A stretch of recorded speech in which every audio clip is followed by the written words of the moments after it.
Rajarampuri police Thane हद्दीमध्ये एक वयस्कर महिला राहतात.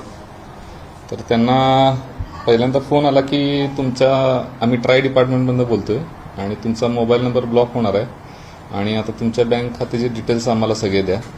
तर त्यांनी त्याच्यावर नकार दिल्यावर त्यांनी सांगितलं की आम्ही कस्टमचा कोलॅबरेशनमध्ये आम्ही आहोत आणि माहीम येथे तुमच्या बँक अकाउंटवर मनी लॉन्ड्रिंगमध्ये एक फ्रॉड केस झाली आणि तुमच्या अकाउंटवर 6 कोटी रुपये अकाउंटचा तुमच्या आधार कार्डचा वापर करून 6 कोटी रुपये जमा झालेले आहेत आणि ते सगळे मनी लॉन्ड्रिंगचे पैसे आहेत आणि त्यामध्ये आता गुन्हा दाखल आहे आणि तुमचं पण त्यात आम्ही नाव घेत आहे. मग त्यावर त्या महिला घाबरल्या. त्यांना रिक्वेस्ट केली की असं काय माझं नाव घेऊ नका आणि माझा यात काय रोल नाही. त्यांनी सांगितलं की आम्हाला व्हेरीफाय करावं लागेल, तुमची सगळ्या बँक खात्याची माहिती द्या. ते मॅडमनी सर्व आपल्या बँक खात्याची माहिती त्यांना दिली, सगळे OTP दिले त्यांना आणि त्याच्या आधारे त्यांना धमकवायला चालू केलं की आणि त्यांनी मुंबई पोलीस असलेल्याचा सेटअप लावलेला होता.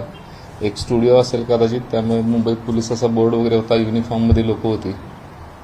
त्याच्यानंतर ते भासवून त्यांनी त्यांच्याकडनं पैसे घ्यायला सुरुवात केली. एकूण 14 ते 15 वेळा त्यांनी त्यांच्याकडनं पैसे घेतलेले आहेत. त्यांनी नंतर एक कोर्टाचा सेटअप पण उभा केलेला होता. मग त्यात कोर्ट केस तुमच्या विरुद्ध चालू आहे अशा पद्धतीचा बनाव देखील त्यांनी केला.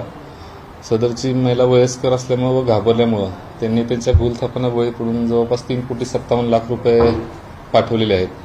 आपण जर आपली डायलर टोन ऐकली तर त्यात पण शासनामार्फत प्रसारित करण्यात येत आहे की CBI, कस्टम किंवा इन्कम टॅक्स ऑफिसर असं भासवून जर आपल्याला फोन आले तर ते सायबर फ्रॉड असू शकतात. डिजिटल अरेस्ट हा प्रकार अस्तित्वात नाही आहे. लोकांनी याच्यावर विश्वास ठेवू नये.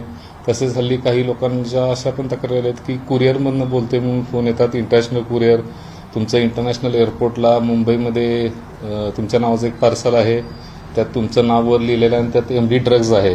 तर तुम्हाला जर यातनं सुटायचं असेल तर तुम्ही आमच्याशी संपर्क साधा, आम्हाला डिटेल द्या. तर अशा कुठल्याही पद्धतीच्या भूलथापांना बळी पडू नका. असे फोन आले तर कुठलेही आपले अकाउंट नंबर, OTP वगैरे कोणत्याही प्रकारे देऊ नका आणि त्वरित 1930 किंवा लोकल पोलीस